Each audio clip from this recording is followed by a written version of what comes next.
I know you're fixing to teach. I'll text.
Me, I guess. Oh, I'm on. All right, I guess we're ready to start. Now we got a few minutes. What time do they start the?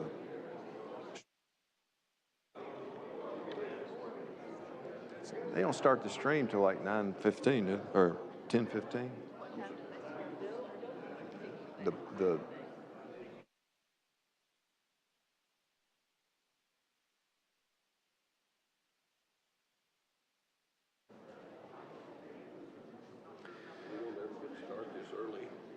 Yeah, I know.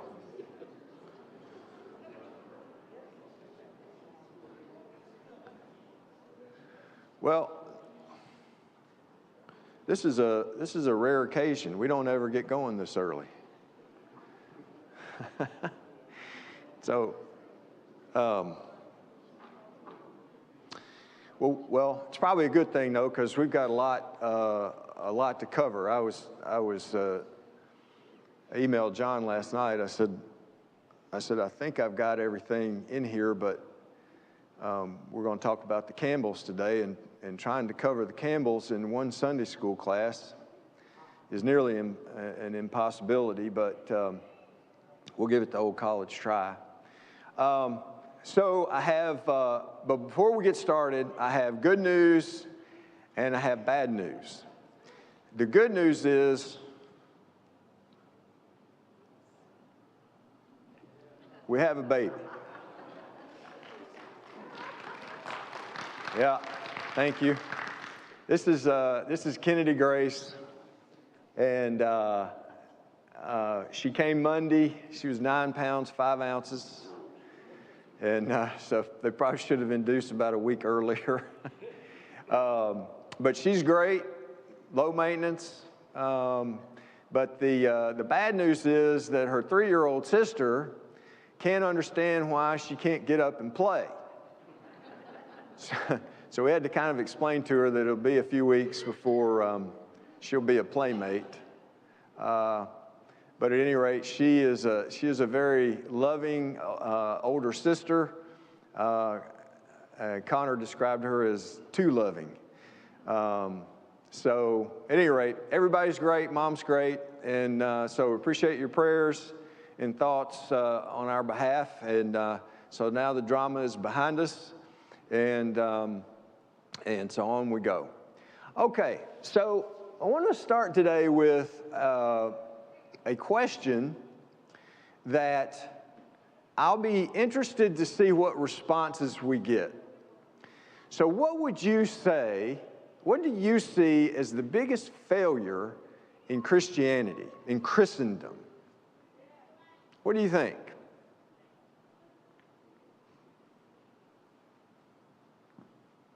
Somebody? That we are not one. Okay.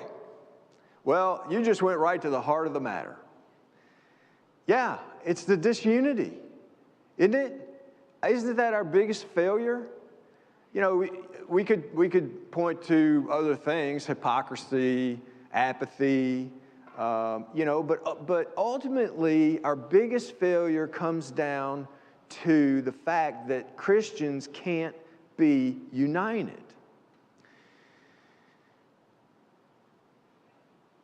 And I wonder, does it upset any of you? Or do you just accept it as it's just the way it's going to be? How many of you find it upsetting? A few? Yeah. How many of you just accept it as it's just the way it's going to be because Christianity is people? Yeah. Yeah, about the same number. Well, what we're going to talk about today, and really the idea that was sort of driving this whole restoration movement that was coming was this distress over division. And it's been said that there's nothing quite so powerful as an idea whose time has come. So we spent a few weeks talking about way back into the Dark Ages that there were some men who struggled with these man-made additions to Scripture. And the desire to get back to just the biblical model, just the biblical instruction. So to go see my granddaughters, I have to go to Little Rock. And about 12 miles into Arkansas, there is a house that has always intrigued me. How many of you all ever go to Arkansas? Anybody? A few? So do you know this house I'm talking about? It's on the left. It's kind of right out of West Memphis. Well, anyway, so this house, if you'll notice, and I meant to bring my laser pointer, but so over on the far left, my left, your right, was the original house. Okay, so can you sort of see? I probably should have taken better pictures, but that's the original house, and I can't tell how many times this house has been added onto, and this is just one side. The other side's kind of like it, but it kind of makes me think about what we're talking about, is because every time they needed something or had a I don't know, different idea, whatever, they added on and added on and added on. And so eventually you get to where you've got something that doesn't resemble the original at all. Well, it's probably not the best example, but it's the best one I could think of to sort of explain where these guys were beginning to look and say, wait a minute, we are way away from where we need to be. So last week, John talked about Barton Stone. Stone was, just to recap, just to refresh your memory, he was from a well-to-do family. He was no country bumpkin. And he took his inheritance when his father died and decided to secure the best education that he could. He went to Guilford Academy in North Carolina, which was a Presbyterian school, but he wanted to be a lawyer, maybe go into politics. But he came across this preacher, was it James McCready? Is that his name? Who really impressed him with his spirituality. And eventually he became a Presbyterian when he was about 19 years old. After he finished school, he became a preacher, but he could not reconcile many of the doctrines of Presbyterianism with things that were plainly taught in the Bible.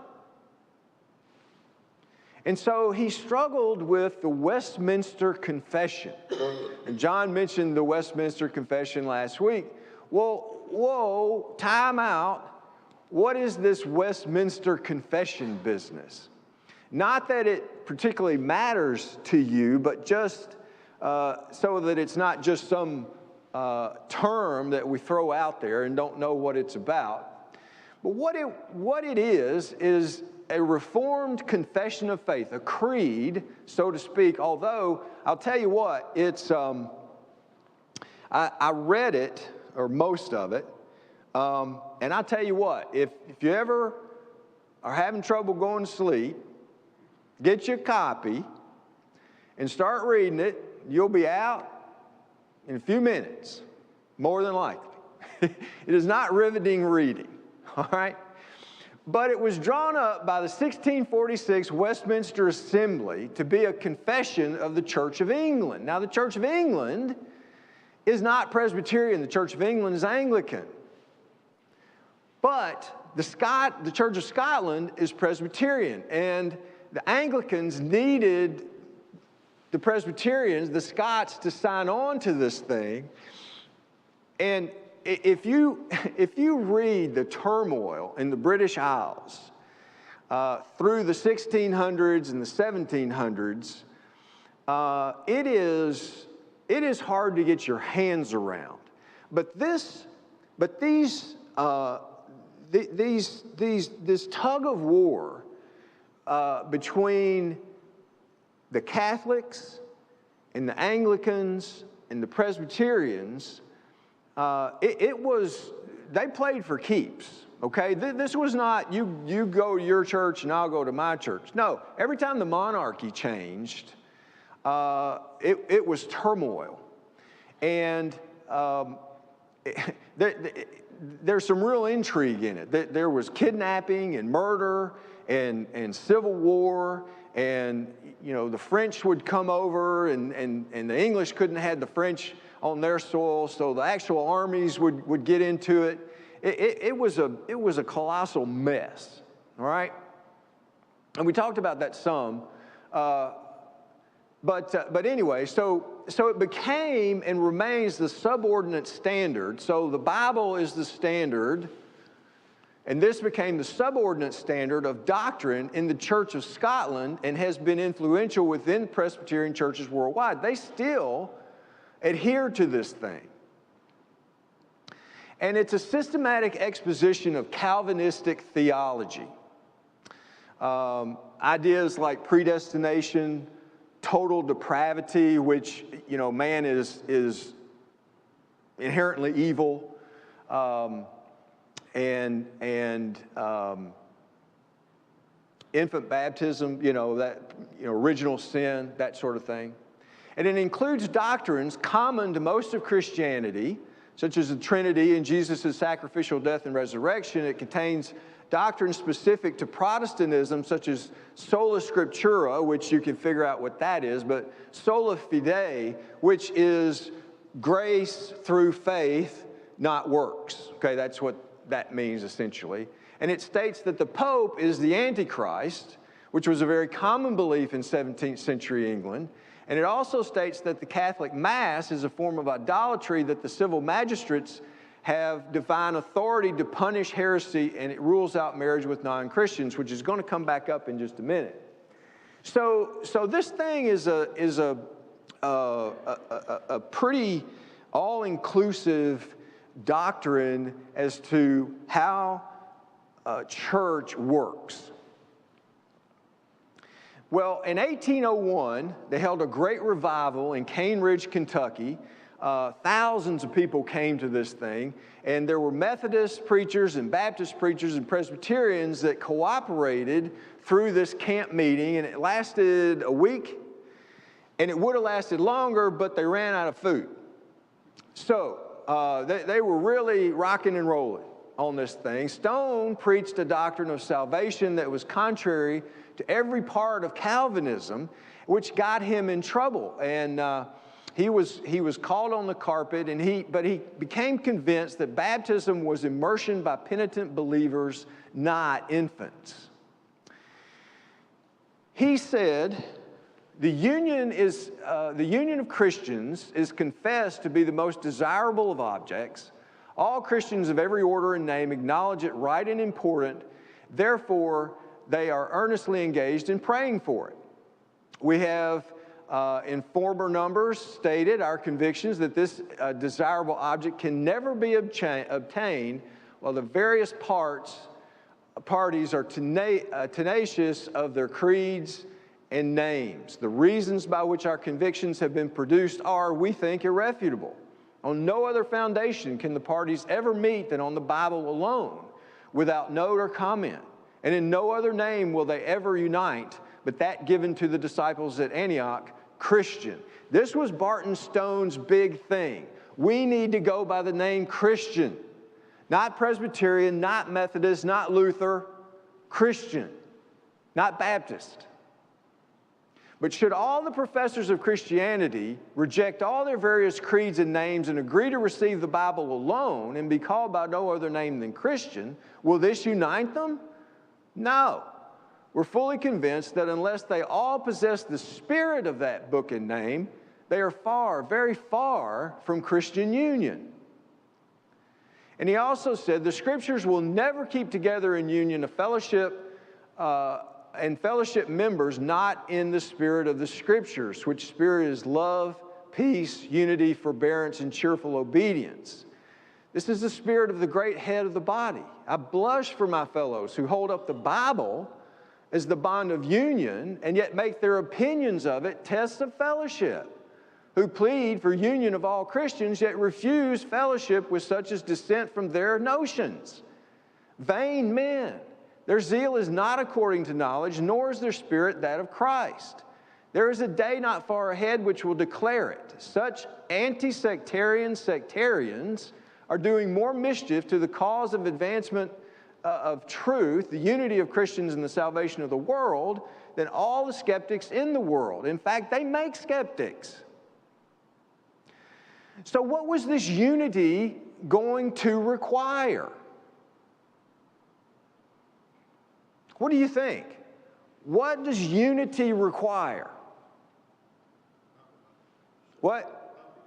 Compromise. Yes. You're going to have to give up some things that you hold to and allow people to have a different opinion. And Stone was able to do that. But not many people can, is what they found out. Well, meanwhile, 3,700 miles to the northeast, in the northern part of Ireland, Thomas Campbell was sort of coming to the same conclusion by independent study. Now, Thomas Campbell's father was a British soldier.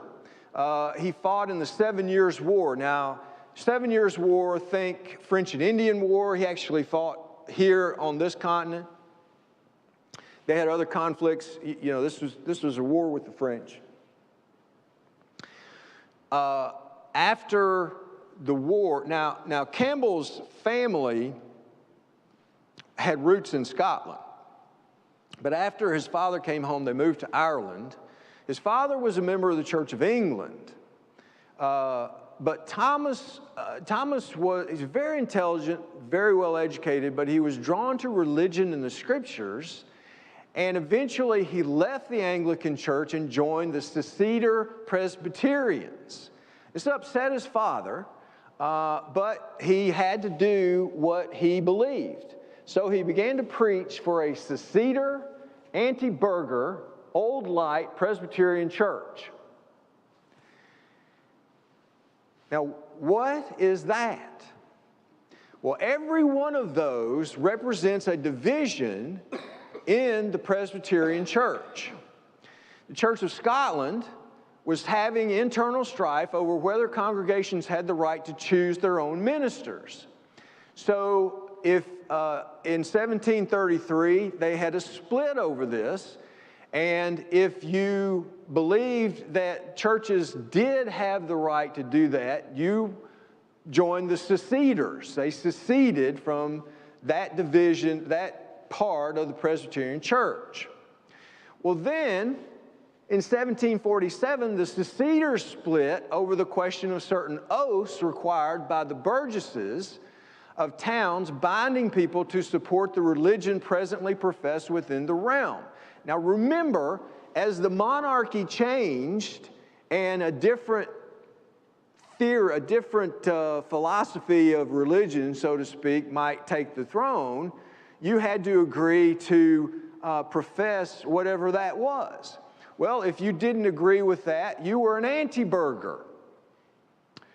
Well, then in 1795, a question arose as to the power of civil magistrates. Remember, this was in the Confession of Faith, that the civil magistrates had the power to suppress all blasphemies and heresies, to prevent or reform all corruptions and abuses in worship, and to call and preside over synods.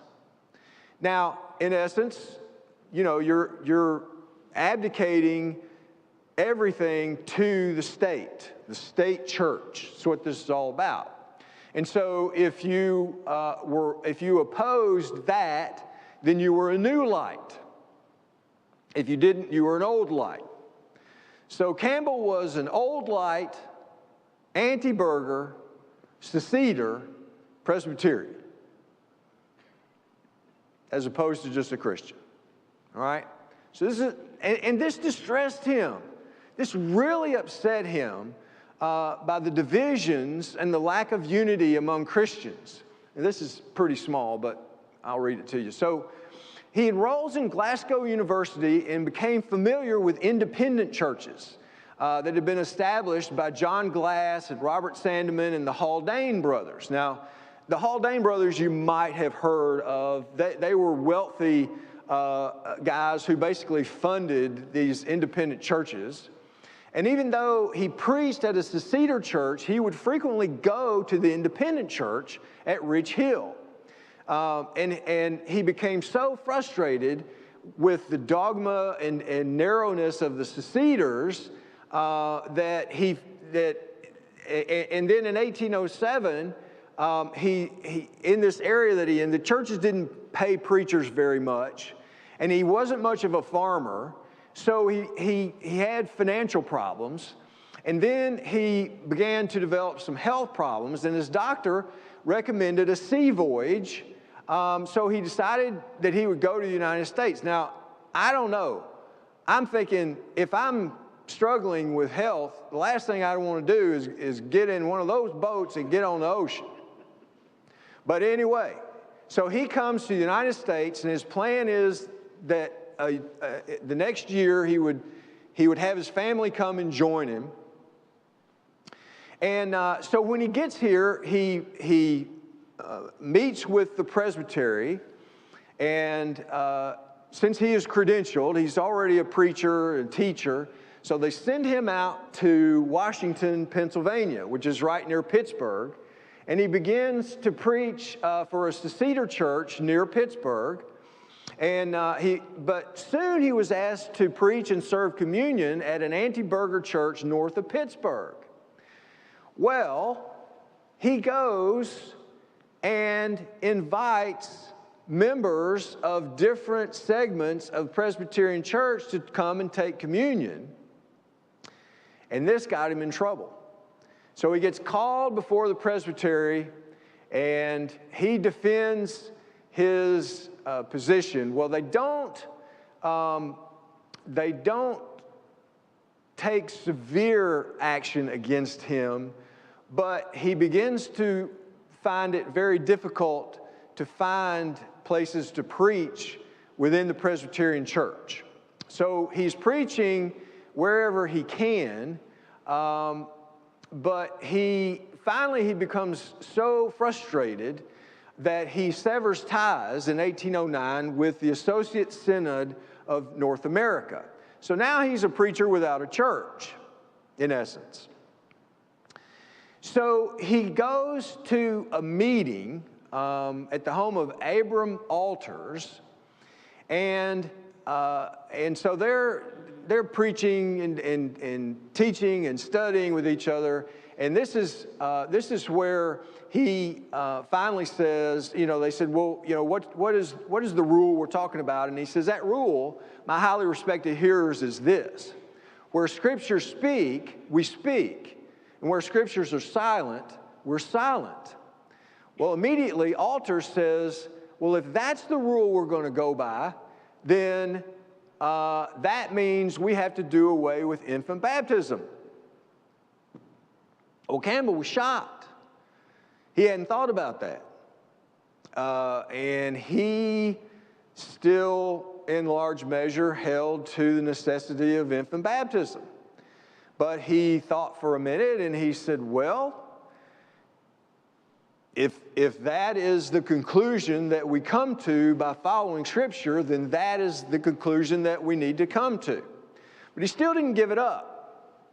But he established what was called the Christian Association of Washington, and he writes this declaration and address, which Restoration characters that we're going to come across thought very, very highly of, but it pretty much fell flat at the time. So he writes the Declaration and Address, which basically had four primary tenets: the right to private judgment. Everyone has the right to study the Bible for himself. The sole authority of Scriptures in matters of faith, is boldly asserted. The horrid evils of sectarianism is pointed out. The unity among Christians can be achieved and maintained by conforming exactly to Scripture. So they send this Declaration and Address throughout the whole region. Every preacher in the region got a copy of it, and they got no response. So they said either they didn't read it, or if they did read it, they didn't think anything about it, because it just completely fell flat. And what this association set out to do really accomplished nothing. And within 2 years, they largely disbanded it. It wasn't a church. They only met like twice a year. But the idea was to get preachers to adhere to this idea of scriptural authority and nothing else. Well, Thomas Campbell continued to preach and teach in the area, but he sent, well, roll back the clock a little bit. So he sends for his family after he's been here in America for a year. So they set sail for America in 1808 from the northern coast of Ireland. Well, they get over to the western coast of Scotland, and the ship runs aground, and they're shipwrecked, but the family is all okay. But given the time of year, they decide that they're just going to have to wait a year before they come to the United States. So this kind of becomes a fortuitous event, because he's about 20 years old, and because he had already been thinking that he wanted to go into ministry, but this event, this shipwreck, really convinced him that's what he wanted to do. So he enrolls in Glasgow University. In fact, he had some of the same teachers that his father had when his father was at Glasgow University. He becomes proficient in Greek, Latin, Hebrew, French, English literature, philosophy, logic, and church history.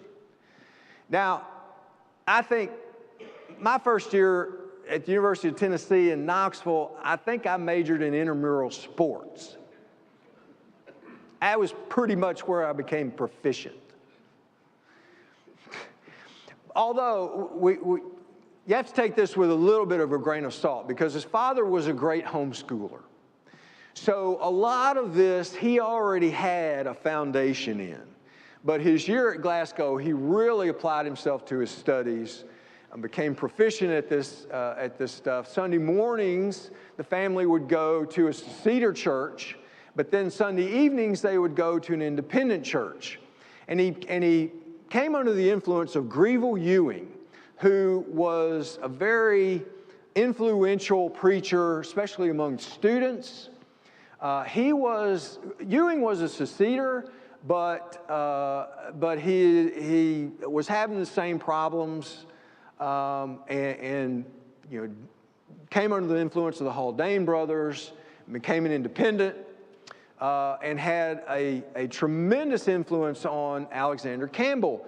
And in fact, Campbell became where he really struggled with Presbyterianism. But he couldn't let it go. He was just so ingrained in Presbyterianism from, you know, his whole life that he didn't know what to do. Well, the Presbyterians observed communion once a year, and the time had come for communion. So he goes before the presbytery, and he gets what you do is you establish that you are worthy of communion, and you get a token.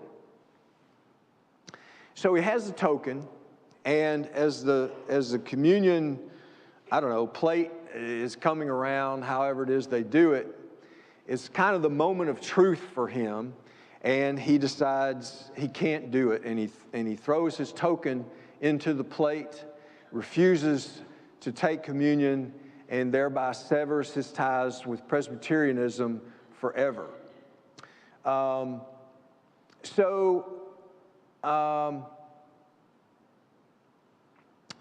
While he was at Glasgow, he kept a notebook, and he made several notations that were significant to this struggle that he was having with Presbyterian teachings. One of those that he made was, I observed that the Scriptures positively testify against the practice of calling themselves by their earthly leaders.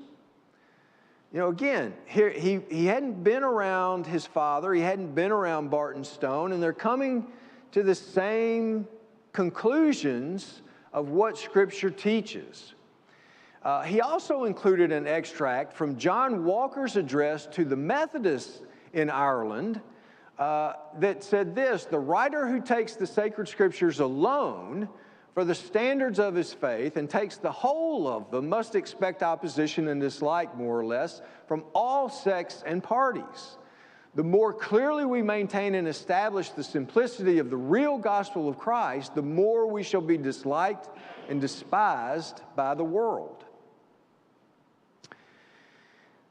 Well, the time came for them to come to the United States. So in 1809, they left for New York City, and they worked their way over to a reunion with Thomas, who was so excited that he got on a horse and met them on the way. Well, Alexander was excited to see his father, but he was anxious of how his father would react when he told him that he had left Presbyterian Church. Well, so they meet up, and Thomas is so excited, he brought the proof documents from the Declaration and Address in his saddlebags. So the first thing he did was to give those to Alexander. And Alexander just devoured them. He just thought it was fantastic. And so his anxiety was turned to joy in learning that his father had come to the same conclusion that he had. And so Alexander soon surpassed his father as a preacher. I had a notation on the other slide that someone said, you know, if Thomas Campbell was the architect of the Restoration, Alexander was the builder, which I think probably gives a little too much credit to the Campbells. In fact, I meant to tell you this. I remember the first time I was ever called a Campbellite, and I was an adult. I was out of college, and I was like, what is that? I've never heard of that in my life. How many of you all have been called a Campbellite by somebody? Yeah, you have? Do you identify as a Campbellite? No. I mean, how do we get that moniker? I don't. But going back to, you know, this idea of being named for your earthly leader or whatever, is like, well, consider myself to be a follower of either of the Campbells. I think Thomas Campbell is one of the greatest people that ever lived. I mean, he was equated to the Apostle John. He had such a loving personality.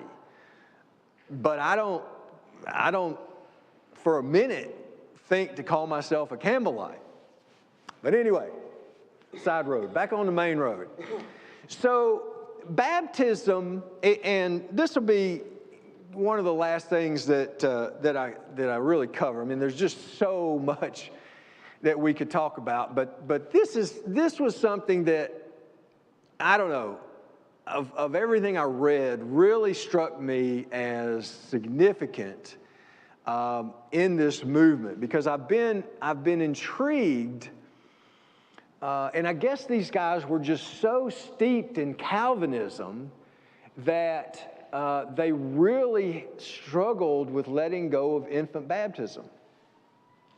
Well, baptism became a significant subject for Alexander because in March 1811, he married Margaret Brown. Now, the Browns were Presbyterians, very well-to-do, and a year later, March of 1812, they had a daughter. They named her Jane after Alexander's mother.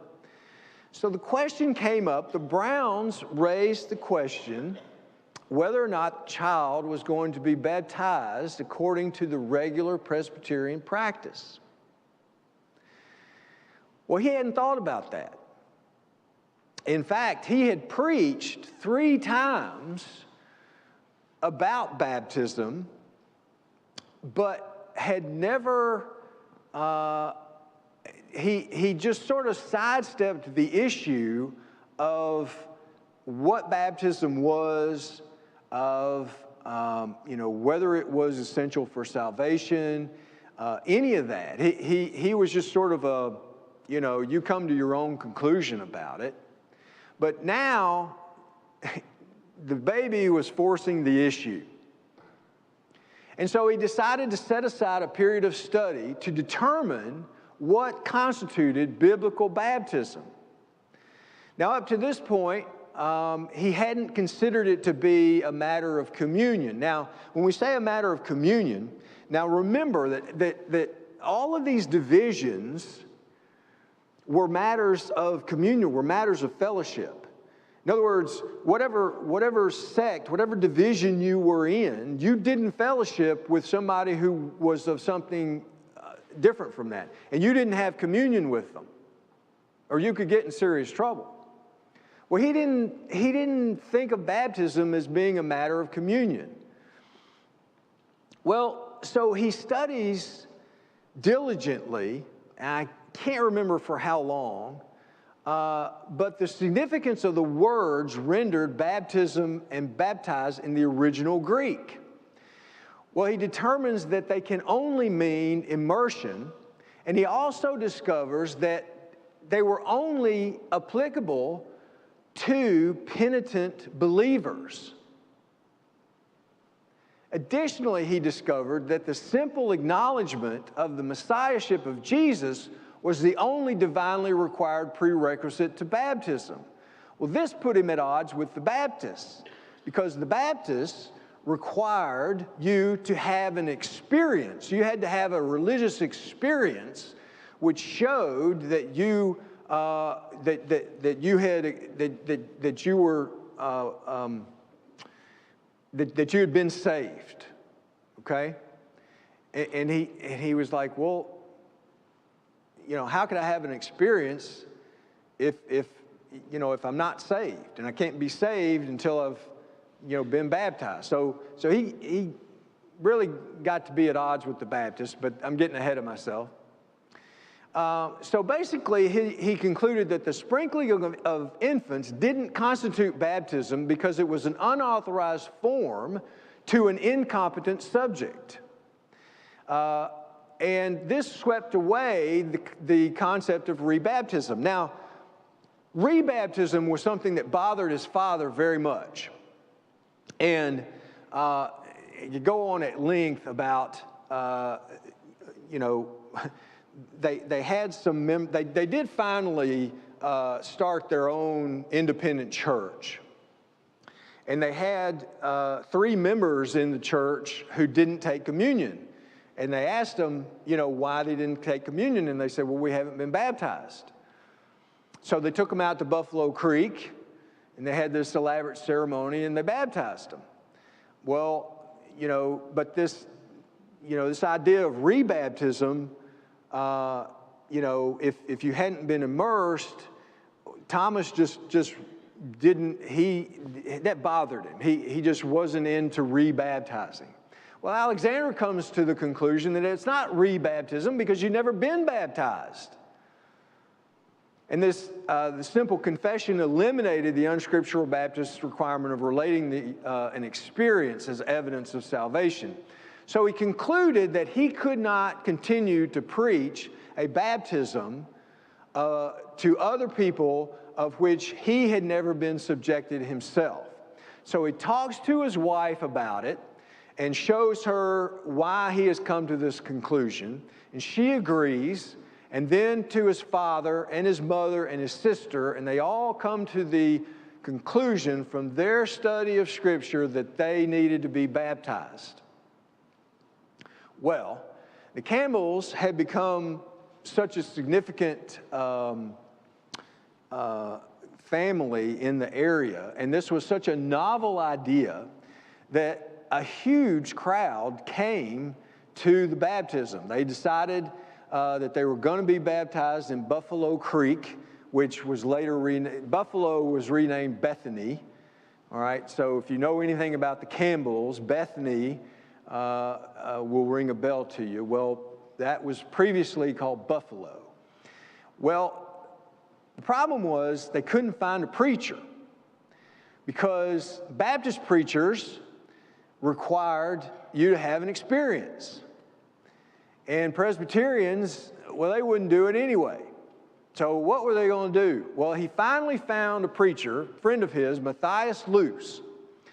And he said, I want you to baptize us, but it has to be scriptural.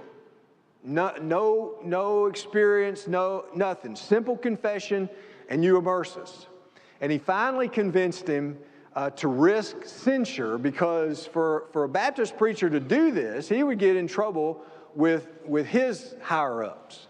Well, he decided that he would risk it. So on June 12th, 1812, they gather for this event. 3 Baptist preachers were present. That was the only Baptist that showed up.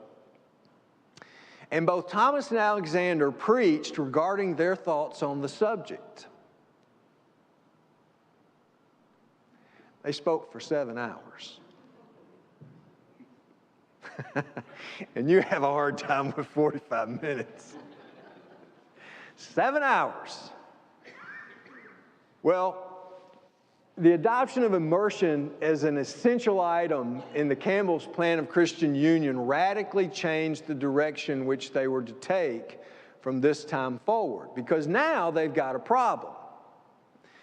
Because it's one thing to persuade churches to accept, or to unite on beliefs that all Christians have anyway, right? So there are some fundamental things that we believe in common with every church on the corner, right?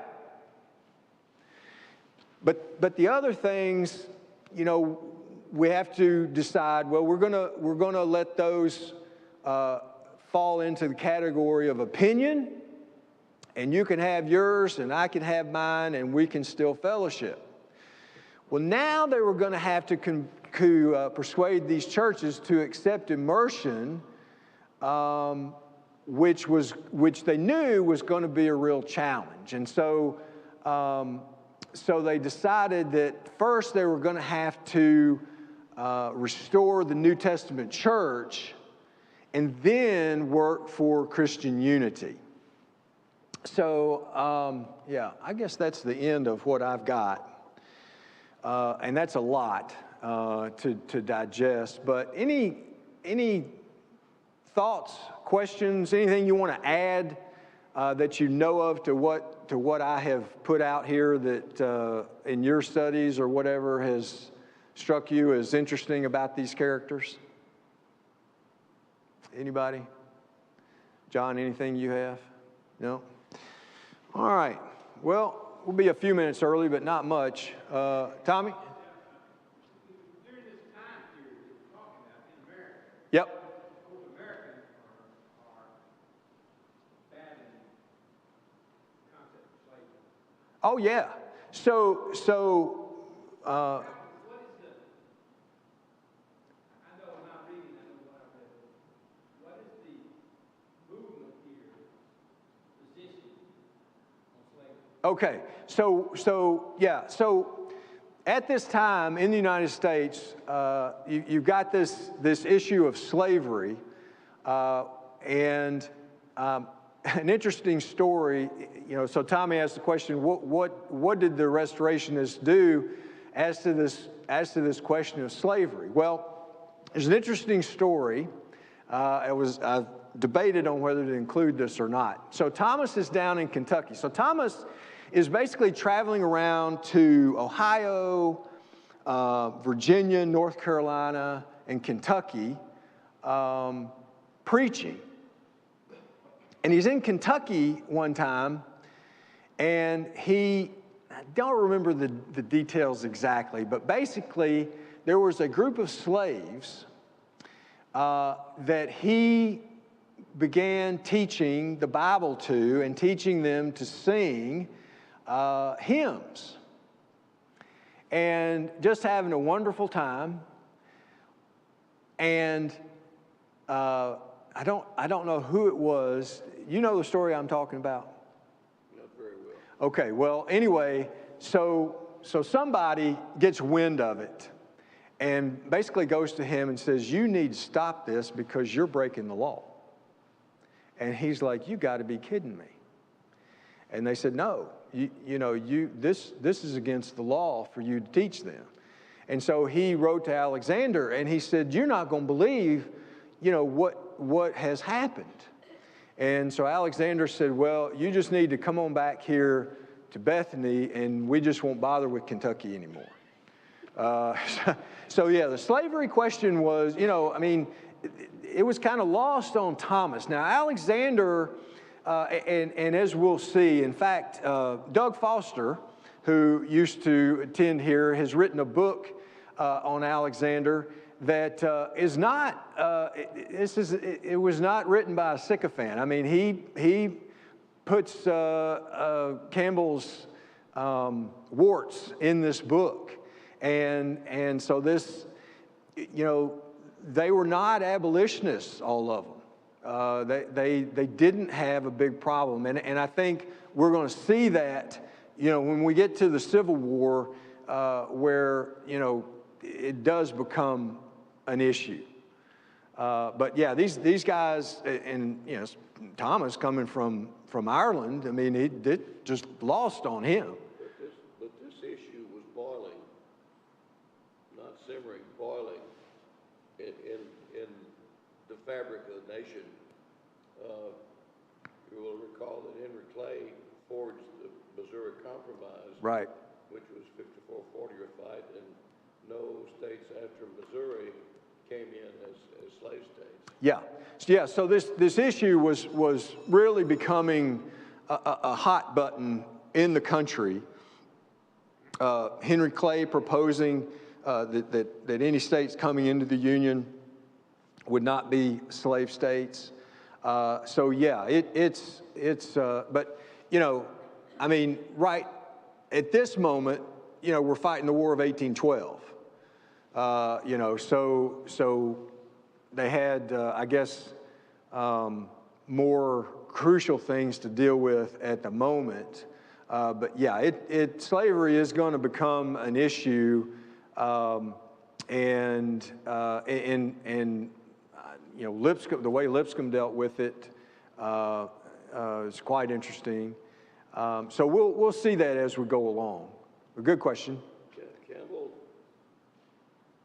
one or two of the Campbells inherited some slaves in their marriage, and some something I read, somebody was really giving one of the Campbells a tough time about that, but both of them wound up freeing the slaves that they had. Yeah.